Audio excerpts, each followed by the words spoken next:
Nici o jucărie nu-i ca ursulețul, ursulețul nu-i o jucărie. El e cel mai bun prieten al tău din copilărie, dar un ursuleț pe care îl îndrăgești. Lumea secretă a ursulețului Beniamin. Hai, îndrăznește, vino cu noi în lumea lui Beniamin. Hai, îndrăznește, vino cu noi în lumea lui Beniamin.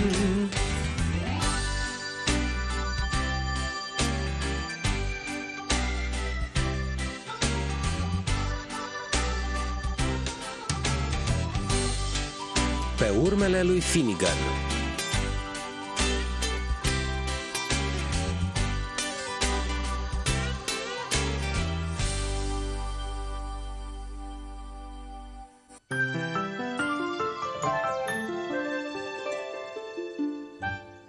Așa. Acum afurisitele nu se vor mai apropia de cafenea. Florile de lavandă vor ține moliile departe. Și uite că mă fac să strănut. E mai bine decât să-ți roadă umplutura. Așa e, am auzit că anul acesta e mai rău ca anul trecut. Da, vezi, de aceea încurajez pe fiecare ursuleț să poarte la el mereu puțină lavandă. Cred că ar trebui să vezi ceva, Edgar. Ce s-a întâmplat? Aceea e ultima lavandă. N-a mai rămas niciuna. Nu, sigur mai este. Întreabă-l pe Finnegan, el știe cum să ne ajute. Finnegan? Ursulețul nostru grădinar. Ha? Oh, așa îl cheamă. Probabil că am încurcat semințele. Credeam că aici am semănat petunii. Bună ziua, Finnegan. Cunoști vreun iepure, Ben? Uite ce morcovi frumoși au ieșit. Nu, regret, nu cunosc. Finnegan, ai... Oh, da, lavanda. Ai mai plantat și altundeva? Ei, lasă-mă să mă gândesc. Da, îmi amintesc de ea. M-a prins ploaia în ziua aceea. Mi s-a udat mâncarea. Grozav! Unde e? Sandwich-ul meu cu miere? L-am mâncat. Nu. Rondul cu lavandă. Spune-mi unde l-ai plantat. Bună întrebare. Nu-ți amintești? În general nu trebuie. Mă ghidează instinctul de urs. Uneori mi se pare că am o busolă în minte. Crezi că o putem găsi înainte de apus? Nu văd de ce n-am găsit-o, dar trebuie să ne mișcăm. Bine, stai să aduc niște voluntari să ajute la cărat. Așteaptă-mă! Întreabă-i dacă nu cunosc vreun iepure. Am aici morcovi frumoși. Atenție! O molie!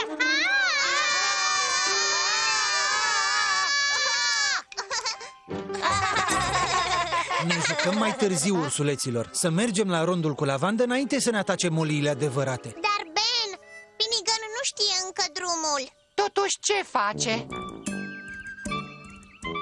Păi, își folosește instinctul său de ursuleț, un fel de busolă. Simt o furnicătură în cap. Acesta trebuie să fie drumul. Urmați-mă! Precis, trebuie să-l urmăm. De obicei și el pare cam pierdut. Da, așa e el mereu. Ascultați-mă, nu prea avem de ales. Ne vom despărți și vom fi cu ochii în căutarea lavandei.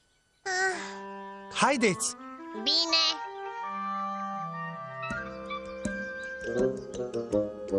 Lanul cu bumbac. Știți de ce îi se spune așa? Pentru că în interior e... E bumbacul. Oh, v-am spus deja asta. Acum o oră. Cine ai spus deja că urzicile înțeapă? Iar varza sconx miroase ca un sconx. Unde e rondul cu lavandă? Asta aș vrea să știu și eu. Nu poate fi departe. Urmați-mă. Sper că nu e prea departe. Să mergem, ursuleților. Ursuleților, v-am spus odată că n-avem vreme de joacă. De ce nu? Avem timp să ascultăm chestii plicticoase despre plante. Ei, cum ați ajuns în fața mea? N-am ajuns. Ai luat-o într-acolo, apoi te-ai învârtit în cerc. Ha, mai să fie, înseamnă că am încurcat-o rău. Trebuie să resetez busola. Simt cum furnică. Ăsta trebuie să fie drumul. Haideți să mergem. Ben, chiar trebuie să-l urmărim? Da, nu e amuzant deloc. Putem merge acasă? Așa nu ajungem nicăieri prea repede. Repede? Ne ia toată după amiaza ca să ajungem nicăieri. Mai bine îi spun lui Finnegan că ne întoarcem. Finnegan, ascultă, nu vreau să te supăr, dar mai e puțin și apune soarele. Avem cale lungă de mers și... Nu, înțeleg ce-mi spui. E timpul să grăbim pasul. Vom face tot posibilul, Ben. Iuhu! Wow! L-ați văzut? Zbura!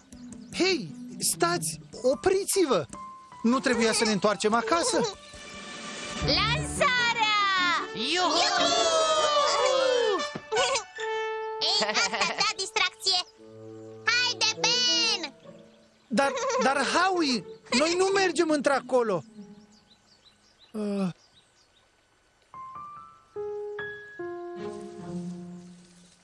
Am pornit.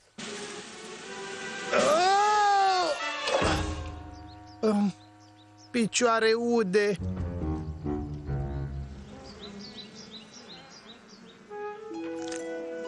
E, ce credeți, ursuleților? Simt și eu miros de lavandă în miere. Aha, albinele astea au fost la rondul de lavandă. Oh, iată! După direcția în care vin și pleacă. Încolo trebuie să o luăm.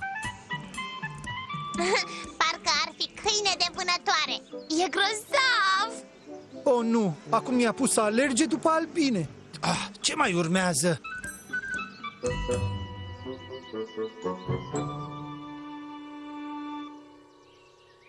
De ce ne-am oprit? Da, ai spus că suntem aproape. Furnicăturile mele nu prevestesc nimic bun. Ne-am pierdut, nu-i așa? Nu, aici sunt o mulțime de plante de lapte. Mă tem că sunt și o mulțime de moli. În afară de umplutura ursuleților, e mâncarea lor preferată. Mai bine să le ocolim. Auzi, Ben, n-am văzut nicio molie. Asta așa e. Și dacă continuăm să-l urmăm, cine știe unde ajungem? Stai aici. Te-am prins? Până aici ți-a fost. Acum o pățești. Stai, Finnegan, știu că ți-ai dat silința, dar e timpul să... Rondul cu lavandă. Îi simt mirosul. Și eu. Pe aici cred că e. Poftim, ține! Predate! Dușe! Pe el, ursuleți!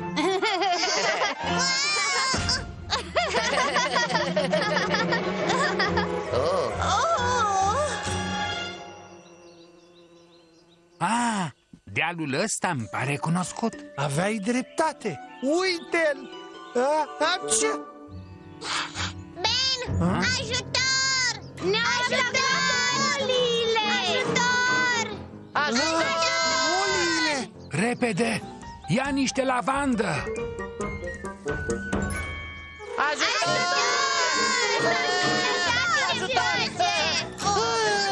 Rezistați, susesc acum! Vai, nu se poate! Lavanda o să le alunge! Repede! Luați cu toții! Luați! E bine! Pleacă! Pleacă pentru totdeauna! Le-am speriat! Mulțumită lui Finnegan am găsit rondul cu lavandă la timp. Ce e? Ben, pe spatele tău! Să nu scape! Pleacă, molie! Pleacă! Ești bine, Ben? Acum sunt mai bine. Eu sunt de părere că acum se simte mult mai bine. Acum adunăm lavandă! Da, bineînțeles. Ce mai așteptăm? Dacă nu vă supărați, eu am să aștept aici. Dar dacă vine cumva o molie? Am să strănut pe ea.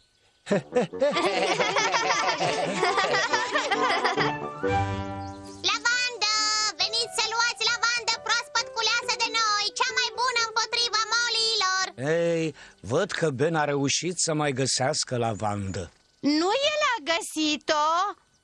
E grozav! Da, are o busolă aici în minte. Oh, ca să vezi, trebuie să-i mulțumesc pentru ajutor.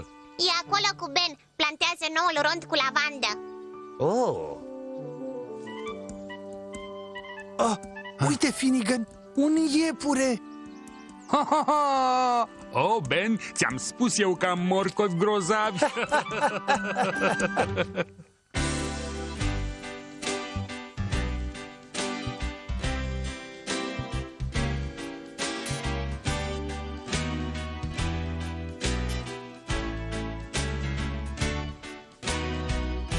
Locul lui Raymond.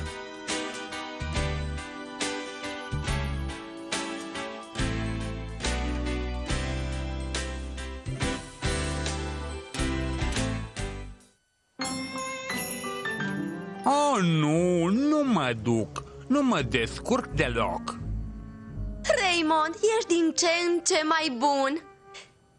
Uită-te bine la țintă, fixează-ți fisa și apasă. Magazinul ăsta are sute de zocuri. Nu ne putem suca alt zoc? Nu până când nimerești o fisă în pahar. Haide, mai încearcă. Mă uit bine la țintă, îmi asez fisa și apăs. Oh, am reușit! Foarte bine, Raymond. Bine, poți alege alt joc. Îl pun pe ăsta deoparte. Nu, haide să ne mai jucăm. E amuzant. Oh, Raymond. Oh, asta e ușa din spate. Oh, poate Hector vine la muncă mai devreme. Raymond, repede, întoarce-te pe scaunul tău.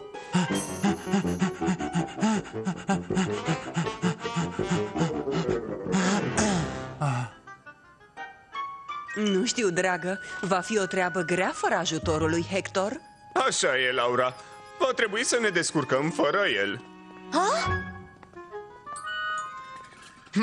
De unde să începem? Să luăm mai întâi de aici pe Raymond. Ce zici, să trimitem niște flori la spital? Flori pentru Hector? Sunt sigur că ar prefera o duzină de gogoși decât o duzină de trandafiri. Bine spui, voi suna și trimit niște gogoși.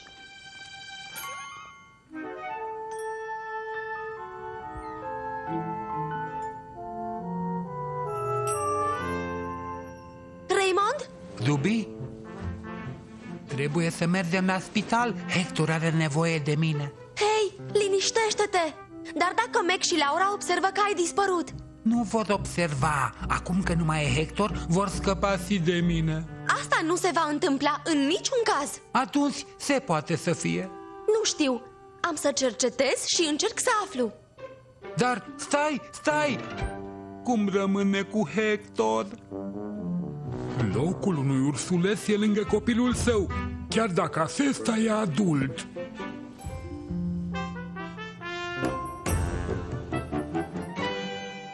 Era mai multă cremă pe mine decât pe prăjitura Elizei. Dar cum de ai căzut în vasul cu cremă? Nu știu, totul s-a întâmplat atât de repede. Ei, ia partea bună. Oricum trebuia să mergi la curățat și înnoit. Doamna doctor a făcut o treabă grozavă, nu-i așa? Alo? Da, să aduc dosarul. E liber. Rămâi pe aproape, Howie. Repede, la podea!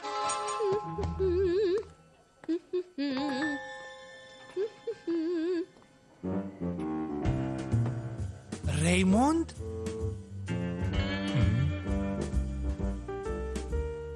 Hei, Raymond, suntem aici. Ben, Howie, voi se căutați aici? Șt! Nu contează. Ce cauți tu aici? Hector e undeva pe aici și trebuie să-l găsesc. Serios? Da, Dar nu te poți plimba așa în văzul tuturor. de asta m-am deghizat în om. Oamenii nu au picioare roz înblănite. Asta e prea riscant. Trebuie să te întorci în magazin imediat. Nu, vreau să-l văd pe Hector și nu plec până nu-l văd. Stai! Noi te-am putea ajuta. Serios? Mă ajutați? Da, bineînțeles. Și noi ne facem griji pentru Hector. Și apoi, pentru asta sunt prietenii. Bine, vă mulțumesc.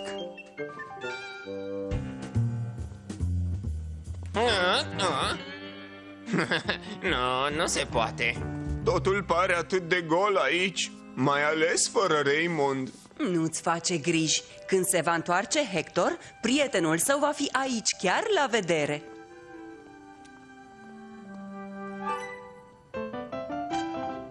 Vești bune, Raymond! Am aflat că Hector se întoarce și că nici tu nu pleci nicăieri. Raymond? M-ai auzit? Oh, nu! Sunt atât de multe camere cu atâția oameni, cum o să-l găsesc? Hei, e ziua noastră norocoasă. Ce, l-ai văzut? Nu, am găsit mentosane aici. Vrei și tu? Howie, noi n-avem timp de mentosane. Acum trebuie să fim cu ochii după Hector. Pot să le fac pe amândouă, nicio problemă. Hei, cred că el e. Astea îți vor înveseli camera, scumpă. Bună! Ei, uite cine a venit în vizită, domnul Ursuleț. Deci, ce faci aici la spital, domnule Ursuleț? Mentosan? Mulțumesc! La revedere, domnule Ursuleț! Mulțumim de vizită, domnule Ursuleț. Foarte bine, e prima dată când am văzut-o zâmbind de când a ajuns aici. Apropo, grozav costum. Bună idee cu mentosanele, era cât pe ce. E prea riscant. Ești sigur că Hector e aici? Bineînțeles! I-am auzit pe Max și Laura cu urechile mele. Îl găsim noi mai devreme sau mai târziu. Mai devreme, sper. Uite, o cutie cu gogoși. Lui Hector îi plac. Ți-a și pantofii lui. Asta trebuie să fie camera lui Hector. Raymond, ce faci? Cum se? Rămân aici. Sunt sigur că Hector se va întoarce. Dar trebuie să te ascunzi. Va rămâne aici, așa-i, Raymond? Sigur. Howie, deghizat sau nedeghizat, Hector îl va recunoaște cu siguranță. Apoi se va întreba cum a ajuns aici, iar apoi... Următoarea cameră pe stânga, Louise. Vai, nu! O, Doamne! Ia te uită! Are deja un vizitator. Oh, ce adorabil e! Oare cine l-o fi adus? Ia să vedem. Însănătoșire grabnică, Hector, de la prietenii tăi de la magazinul de jucării McLaren. Oh, ce drăguț! Păcat că i-au fost scoase amigdalele. N-ai să poți mânca azi, gogoș, Hector? Numai dacă le mănânci cu un pai. Aveai dreptate, Raymond. Hector e aici și arată foarte bine. Nu arată bine. Nici măcar nu-ți poate mânca gogosile. Asta pentru că îl ustură gâtul. Da, sigur își va mânca gogoșile peste câteva zile. Crede-mă, am putea să plecăm acum? Nici gând. Hector e bolnav și are nevoie de ursulețul său mai mult ca oricând. Raymond, aici erai. Am vești bune pentru tine. Ben, Howie, ce căutați voi doi aici? E o poveste lungă. Unde sunt? Hei, Raymond, frumoasă pălărie. Mulțumesc. Ce-au făcut cu magazinul? Unde e toboganul cel mare și luminile cele frumoase? Hector, ești în spital, îți amintești? O, da, ce bine! Tu ai grijă de magazin până trag un pui de somn, bine, amice? Nici o grijă, Hector. Cred că se află încă sub efectul anesteziei. Hei, prieteni, l-ați auzit? Trebuie să mă întorc la magazin. De asta am venit. Nu vrea nimeni să scape de tine. Haideți să mergem. Hei! Nu mă uitați aici!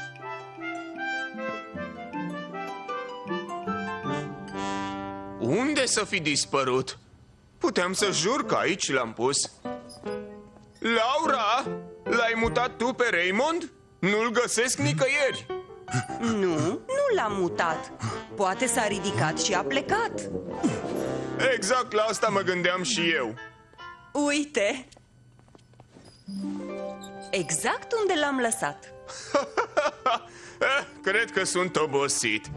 Ei, bine, hai, Barosane. La locul tău.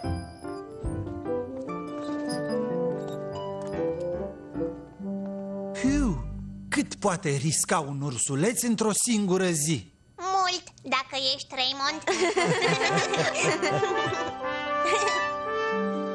Ho, ho, ho! Vai, ce frumos este! Aici, copii! Hei, eu vreau o păpușică! Sunteți gata? Ce frumoasă poză! Oh, primul Crăciun al lui Raymond. Cred că se simte grozav. E aproape la fel de popular ca Moș Crăciun. Suntem gata, mamă! Crăciun fericit, Raymond!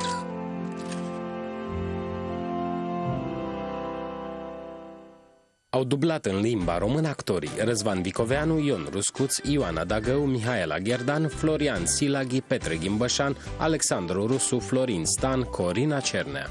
Traducerea și adaptarea Cristina Șec. Regia Ion Ruscuț. Dublajul a fost realizat de Zone Studio Oradea.